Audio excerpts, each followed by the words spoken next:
Hi guys, this is the Sony A7IV and this is the Sony A7RV. Now these are two of the top selling full frame cameras in the world, and depending on your area, these could actually be the top two selling full frame mirrorless cameras, and a lot of people are wondering, should they spend the extra money on the A7RV or stick with the A7IV? Well, we're going to talk about it. I want to keep them both.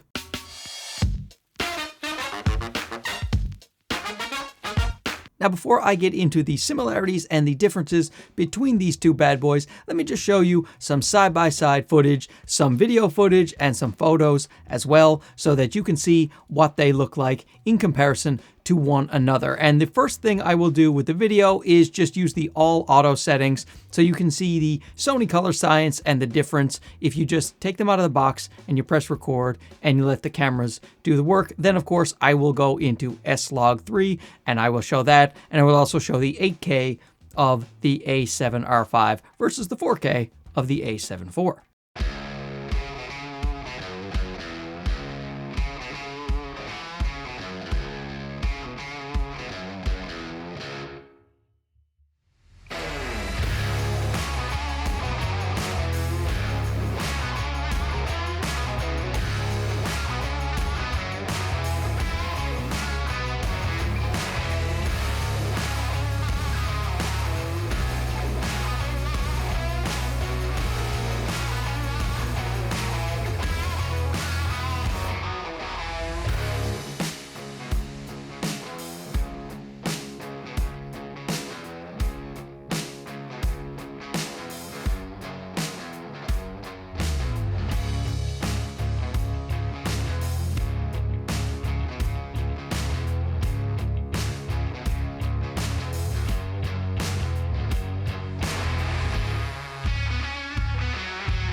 And now let's take a look at some photos.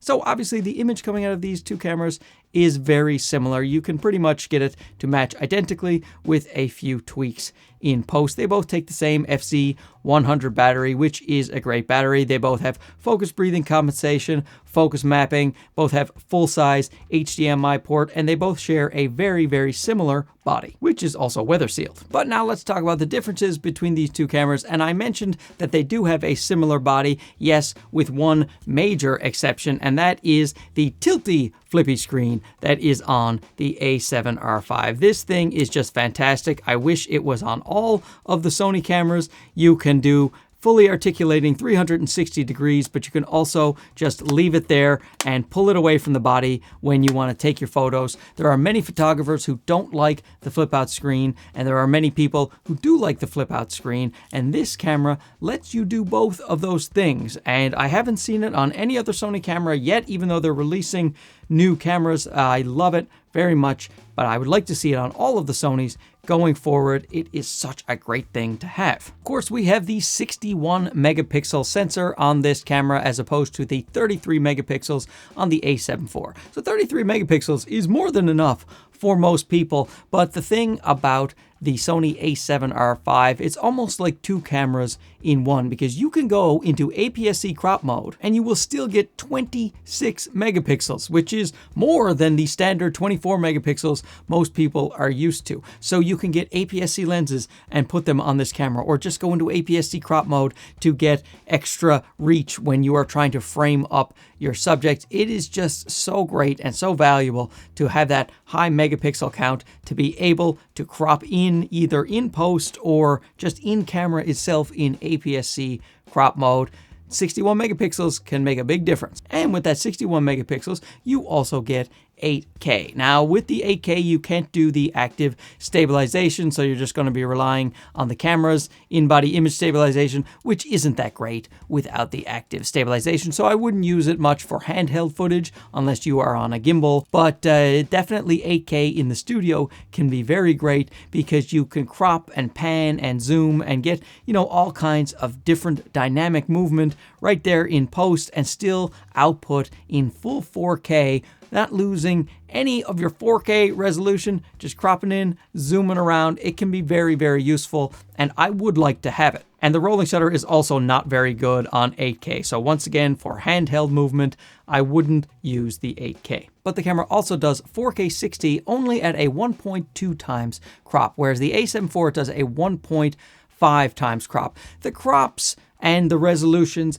it can get a little bit confusing, so we will try to clear that up. But basically, if you are going from the regular 4K readout on this camera into 4K 60, you're going to have much less of a crop than on the A7 IV. This camera also has a much better EVF, 9.44 million dots. It is the best EVF that you are going to find. Absolutely fantastic, a joy to use. The LCD screen, while being also a tilting and flipping screen, it also has a higher resolution than the A7 IV, so the LCD screen is also better on this as well as the EVF. The A7RV introduced that AI chip, so you get that ridiculous, amazing autofocus. I had no reason to complain at all with the A7 IV's autofocus. It is still absolutely fantastic, but this thing has stepped it up a notch that I didn't expect for anybody to do, really. It's just, it can predict the eye of your subject, whether it be an animal or a person, as they spin around, as they move. It is bonkers. And the autofocus on this guy, it has far more subject detection. On the A7 IV, you just have the animals and the people and the birds. On this guy, you have insects and planes and trains and automobiles. It can identify all of these different things using that AI chip, lock on, and never let go. The IBIS in the A7RV is better than the Sony A7 IV. You definitely see it when you are using the IBIS alone in the camera. It is rated at 8 stops by Sony as opposed to the 5.5 stops of the A7 IV. So if you are using just the IBIS in video, you will notice a difference with this guy right here. And when you are using it for photos, you will definitely be able to shoot at lower shutter speeds with the A7RV. Now, when it comes to walking and talking, doing like the vlogging or the handheld video movement with the active stabilization, I think the A7 IV actually holds its own very well. Let me give you an example of that now.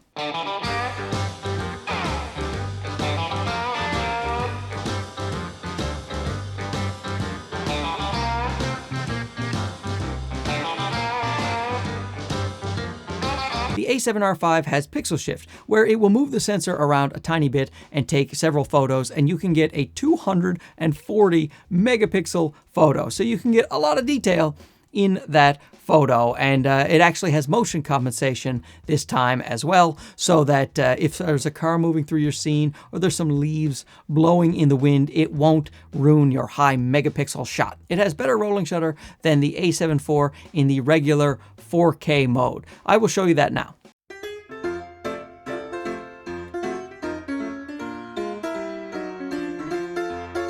The 4K 60 on this guy, the rolling shutter, is very equivalent to the 4K 60 on the A7 IV. Let's take a look at that.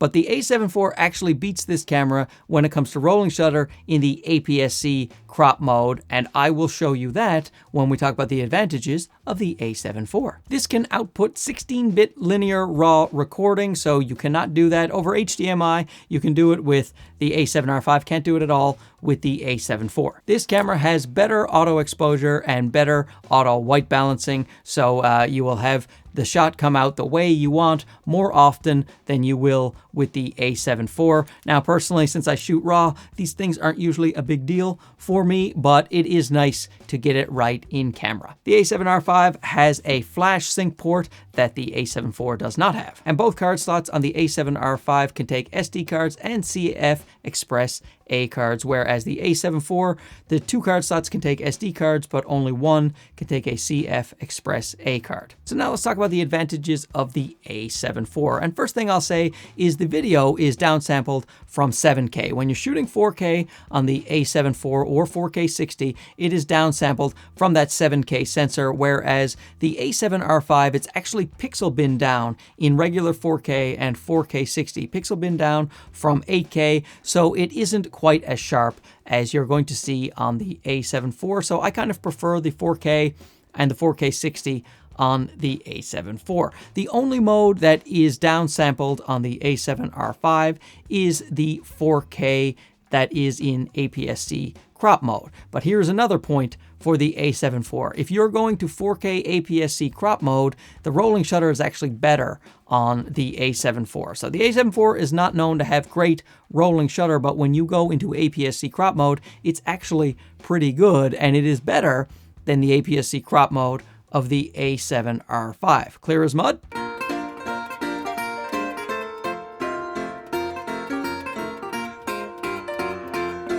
And there's also an argument to be made because the 4K 60 is so sharp on this A7IV and it's at a 1.5 times crop, which is the same as its APS-C crop. You can just put this camera in APS-C crop mode when you want to switch back and forth between 4K 60 and 4K, and then you will have no change in the frame at all. You don't have that option with the A7R5. So even though its 4K 60 isn't cropped as much as the A7IV, in practical use, I find the A7IV is easier to use. I can either shoot the full 4K that is downsampled from the 7K, or I can go into APS-C crop mode and I can match my 4K to my 4K 60, and it's all sharp and good. And in APS-C crop mode, as I told you, the rolling shutter is actually quite good.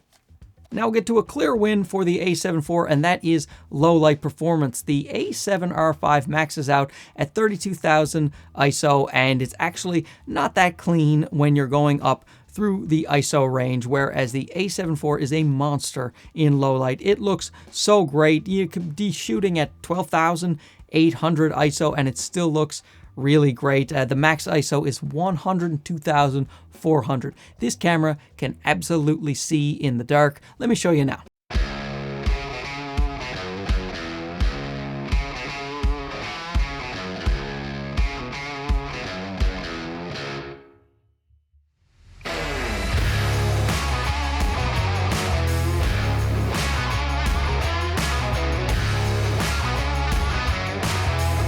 And lastly, of course, which is most important for a lot of people, the A7IV is much cheaper than the A7R5. The A7IV is $2,500 full retail price, and the A7R5 is $3,900 USD full price, which is a substantial amount of money. So now here we have the A7RV, which a lot of people think is just a photo camera, but in all honesty, it can do pretty much anything. It shoots 8K, it can shoot RAW, it has a great IBIS system. For photos, it's basically 2 cameras in one with that really high megapixel sensor. It's got that fantastic tilting and flipping screen. It shoots 10 frames per second with a great buffer. This just a wonderful camera that you can do absolutely anything with, but it does cost $3,900 USD. Now the A7IV, to me, honestly, it is more camera than I need. It is $2,500, so from a value perspective, a much better value, I think, than the A7R5, even though it can't do a few of the things that that other camera can do. So I think either camera that you are going with, you will be happy with for years to come. You just have to decide which one is right for you and your budget. So tell me down below which one you would pick out of these 2 cameras if you haven't already, or if you prefer neither of these cameras, let me know which camera you prefer. What would be your favorite or your ideal camera? We'll have a nice little discussion about it. Anyway, thanks for watching this. We'll talk to you again soon. Okay, bye-bye.